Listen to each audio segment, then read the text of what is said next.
Welcome back to the channel.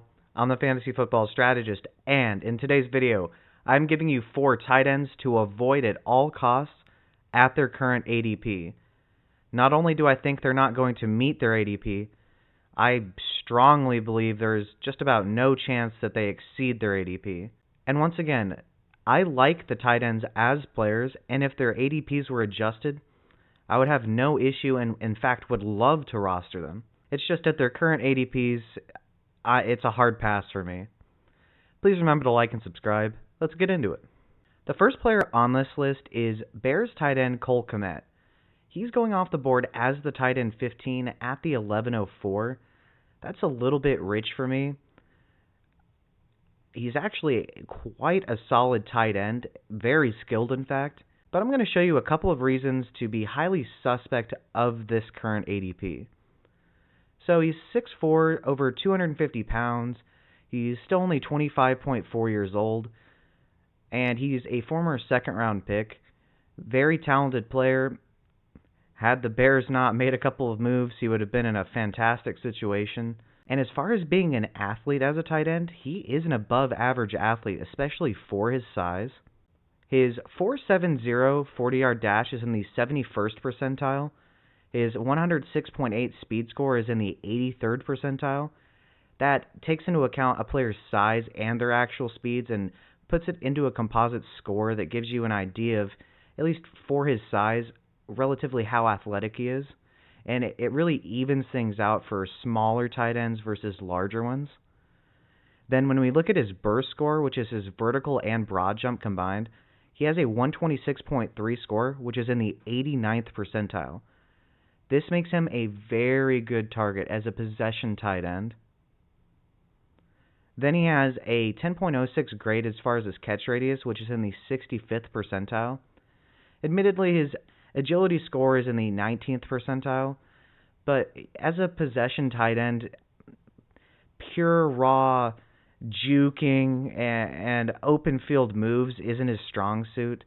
He's just a big, imposing tight end who is a very solid talent in his own right.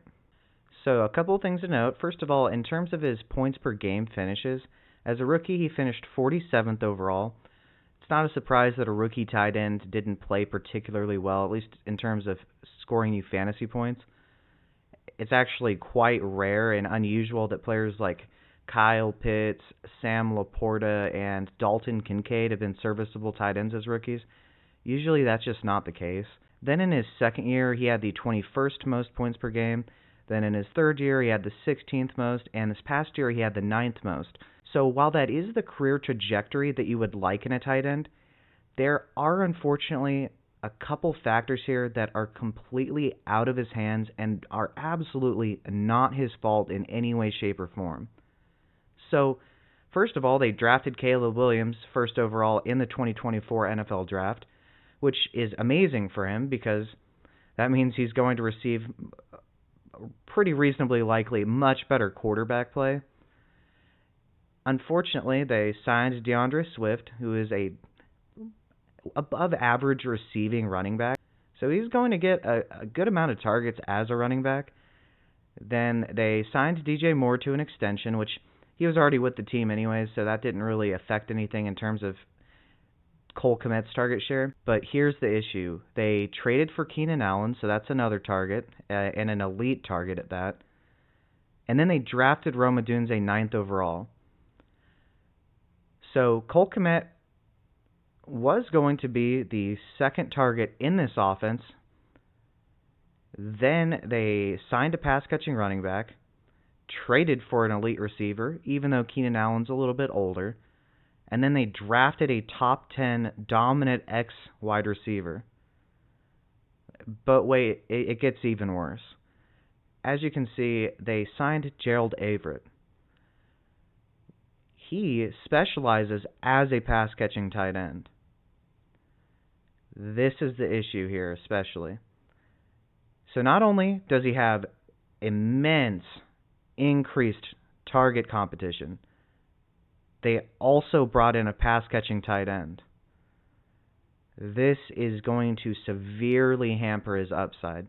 As you can see below, this past season, He did have the ninth most fantasy points per game, but this was also with the 8th most targets for a tight end, the 11th highest target share at 19.3. That's absolutely coming down, as well as the 12th total target rate among tight ends. And he also had the 4th highest dominator rating. That's absolutely going down. And he also did this while being 15th in route participation. Unfortunately, with Gerald Everett coming into town, I think he's going to potentially see less snaps as a receiver. So with all of these factors playing together, he is going to be a victim of the most target competition increase I've probably ever seen in an NFL team. I mean, a superstar wide receivers traded for when they already had one. They signed a pass-catching running back, drafted a top 10 X wide receiver, and signed a pass-catching tight end. Unfortunately, at his tight end 15 ADP, I really don't think he's going to be able to receive the targets. And once again, I like him as a player. He's very talented. I just can't get behind the tight end 15 ADP here, and I would be absolutely shocked if he exceeded this ADP, let alone met this ADP. Next, we have Vikings tight end TJ Hockenson. So he's 6'5", over 250 pounds, a former top 10 pick, picked 8th overall, and he's still only 27.1 years old. He's going as the tight end 13 at the 909 in redraft leagues. That is just way too rich for me.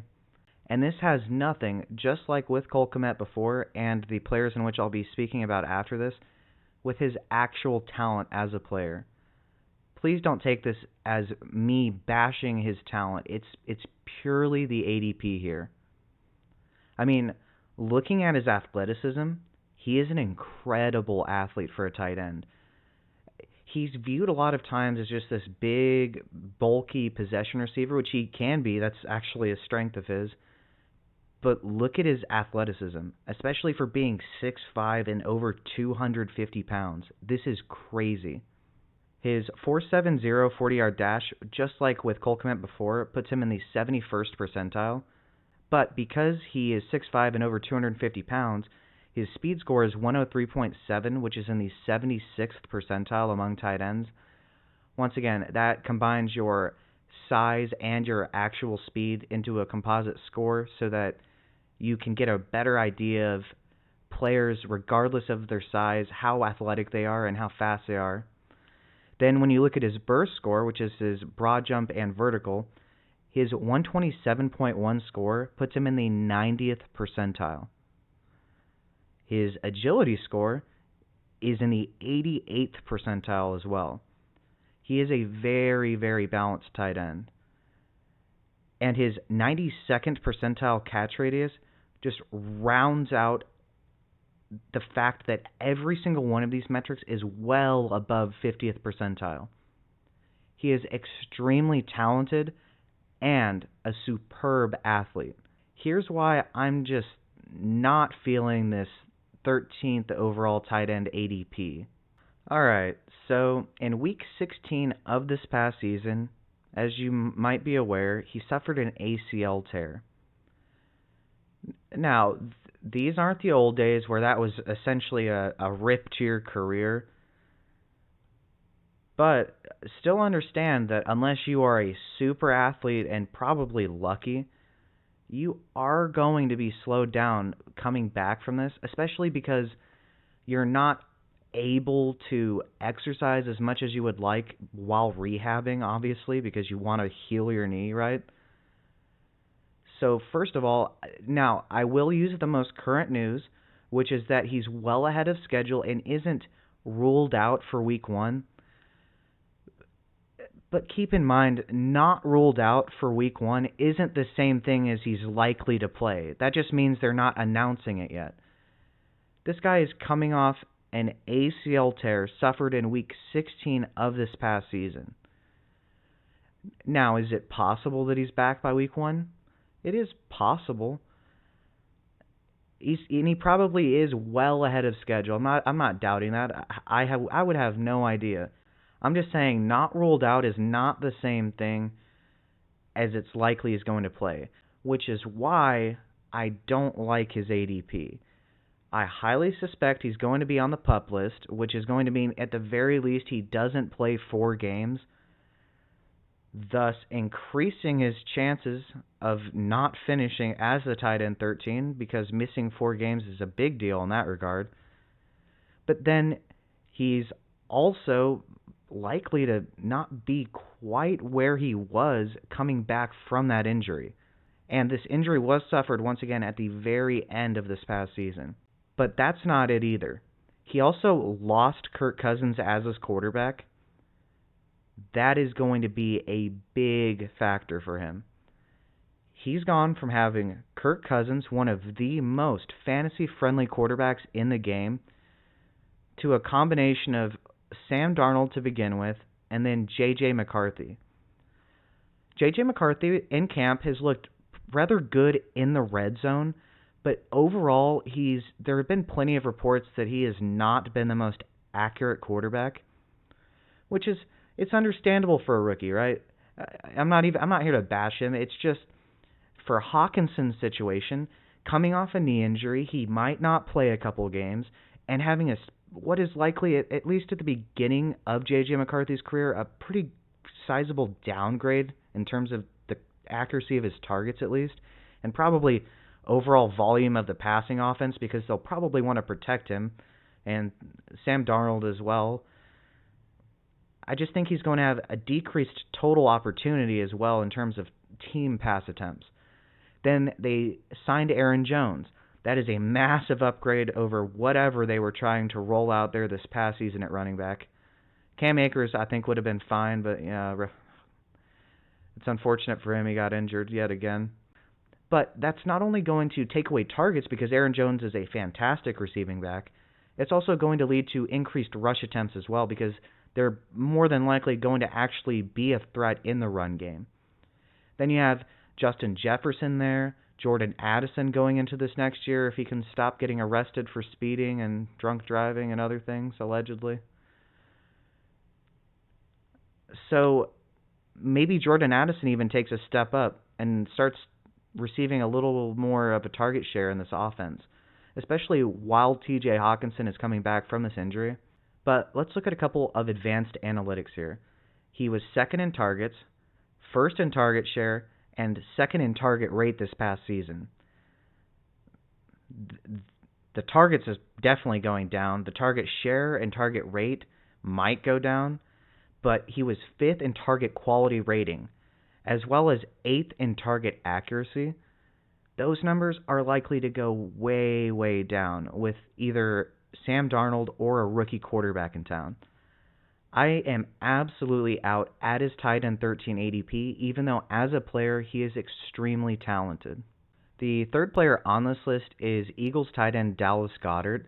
So he's 6'5" and over 250 pounds and 29.6 years old. He's a former second-round pick a long time ago. I just cannot get behind this tight end 12 ADP at the 908. I think that this is really his ceiling, and something I'm going to show you in a little bit is, I think, going to be very likely confirmation that this is a correct prediction here. But as far as his actual skill and his athleticism, he is a fantastic talent at tight end. His 4.69 40-yard dash puts him in the 74th percentile, giving him a speed score of 106.7, which is in the 82nd percentile because he's 6'5" and over 250 pounds running this 40-yard dash. Then his burst score is 121.8, which is in the 73rd percentile. He has an 11.33 agility score, which is in the 79th percentile, and then an 80th percentile catch radius score. So all around, at the very least, 73rd percentile or higher in every single one of these metrics. And while I could potentially see him being the tight end 12,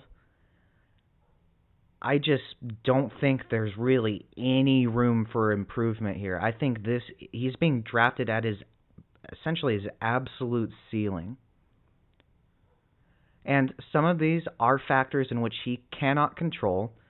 And remember, he's obviously a very talented tight end.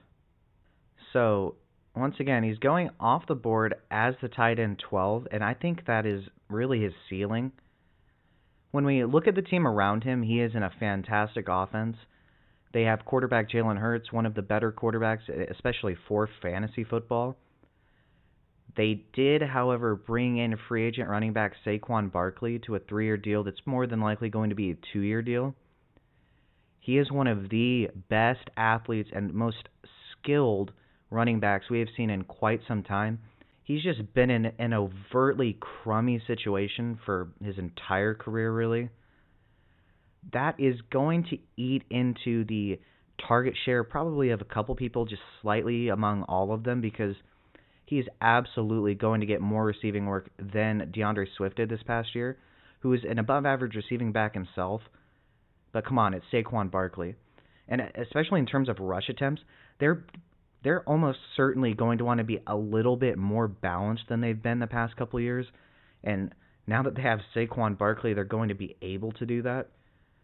But then you have elite stud wide receiver 1, A.J. Brown. He is going to receive a massive target share, as he has in the past and deserves to have had. Then you have Devontae Smith, one of the better wide receiver 2s in the league, very good wire Z receiver in this offense.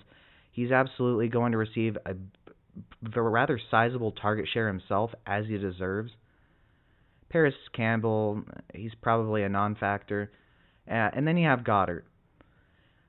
Looking at the pecking order, he's probably the third option, but I don't know how many more targets he's going to receive than Saquon Barkley.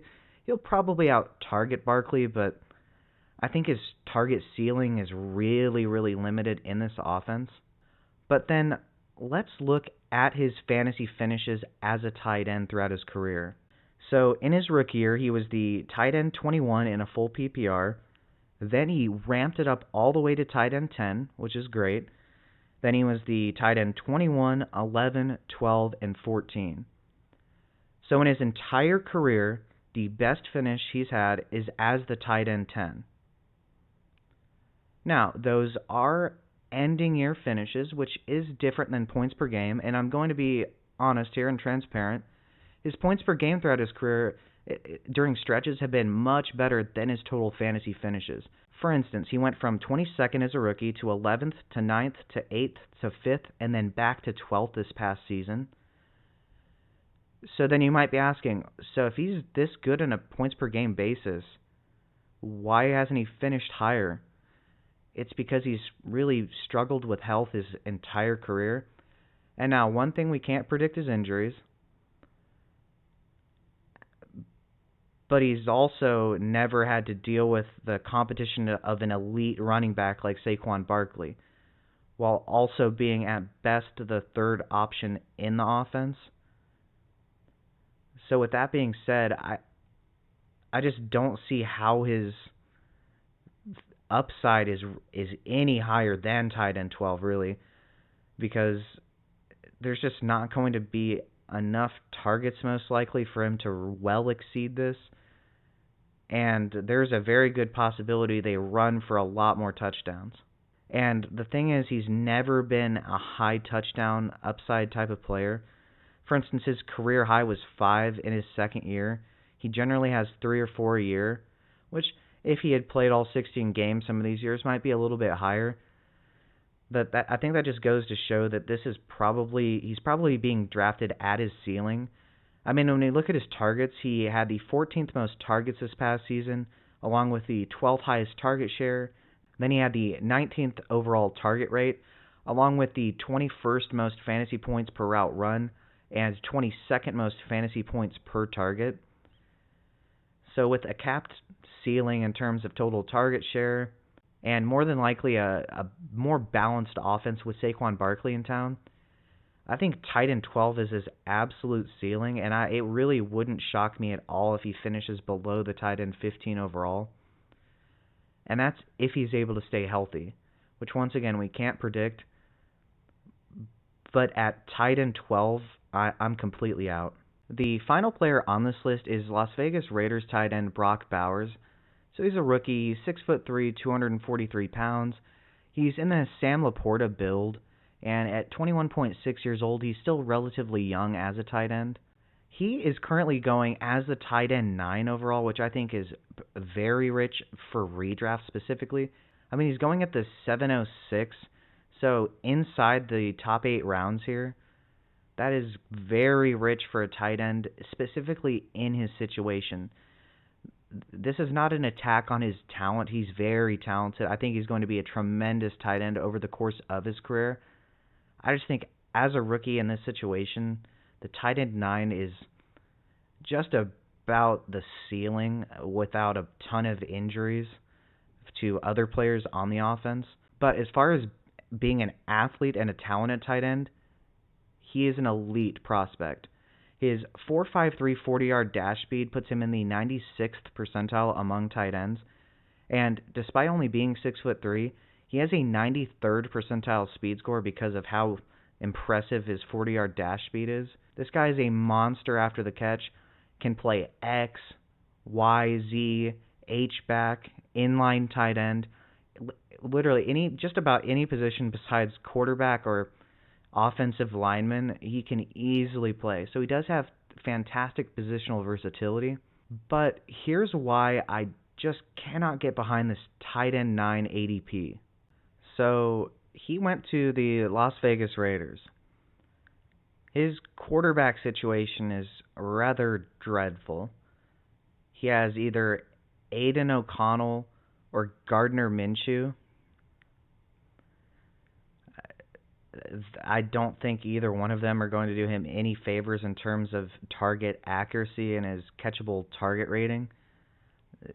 I think his targets, they're going to have to be right around the line of scrimmage to be generally accurate a good amount of the time. Then they have Zamir White. He's a fine running back, but nothing special per se. He was actually a highly regarded prospect before he had multiple knee injuries in college, which really hurt him irreparably, but still a very solid running back though. But here's the issue, right? Davante Adams, despite being over 30 years old, is still one of the premier wide receivers in the NFL. He is going to have a dominant target share. It's probably going to be right around 30%. I project it to go a little bit down from where it was because I believe is within 32 to 33% of the total target share this past season. I do think Brock Bowers takes a little bit of a target share away from everybody in this offense because he is very good. But then they still have Jacoby Myers, very underrated wide receiver. He's more than likely going to be the third option, maybe the second option though in this offense. It'll be between Brock Bowers or him, who's the second and third option. But the other issue is they drafted Michael Mayer this past season. So they already have a fine tight end who is a very highly regarded prospect. Before the Combine revealed that Michael Mayer, at least for NFL standards, was an average to below average athlete at the tight end position, he was well projected to be sometimes a mid-first round pick. He's very talented. So he's going into a room where there's already a very highly regarded prospect in Michael Mayer who, when given the opportunity this past season, flashed a little bit and looked pretty good. He has a stud wide receiver around him in Davante Adams, a solid, underrated wide receiver in Jacoby Myers, a decent running back in Zamir White, but what projects to be horrible quarterback play. They're more than likely going to want to run the ball in order to protect whoever they unfortunately choose as their starter. But I will say, when we look at his collegiate stats, specifically look at his target shares. As a freshman, he had over 20% of his team's total targets. You need to understand, for a collegiate tight end, that is otherworldly. Then it did shrink to 16.1 and 16 the next two seasons. And his total touchdowns went from 13 to 7 and then down to 6 this past season. But that's no slight because as a collegiate tight end, he was absolutely dominant, and he's very, very skilled. And don't take this as me telling you that he's a bad player. He's very good. I think he's going to be a dominant tight end in time.